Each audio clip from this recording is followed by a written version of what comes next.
కూటమి ప్రభుత్వంలో మహిళలకు రక్షణ లేదని, రాష్ట్రంలో గంజాయి డ్రగ్స్ విచ్చలవిడిగా దొరుకుతున్నాయని వైసీపీ ఎమ్మెల్సీ వరుద్ కళ్యాణి ఆరోపణలు చేశారు.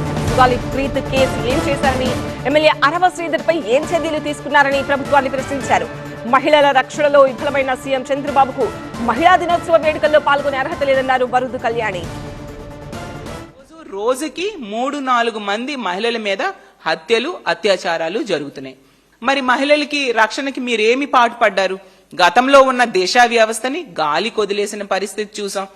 ఈ రాష్ట్రం ఎటిపోతుంది? మహిళల రక్షణ ఎంత దారుణంగా మీరు గాలి కొదిలేస్తారా? మళ్ళీ ఏదో మహిళలకి రక్షించాము, మహిళలకి రక్షణగా ఉన్నామని ఏ విధంగా గొప్పలు చెప్పుకుంటారు? ఆ రోజు పవన్ కళ్యాణ్ గారు ఎన్నికల అంశంగా తీసుకొని ఓదరగొట్టారు. 20 నెలలైనా కనీసం అపాయింట్మెంట్ కూడా ఆవిడికి ఇవ్వలేదు. ఆ తల్లికి, సొగాలి ప్రీతి తల్లికి. ఆ సొగాలి ప్రీతి కేసు ఏం చేశారు మీరు?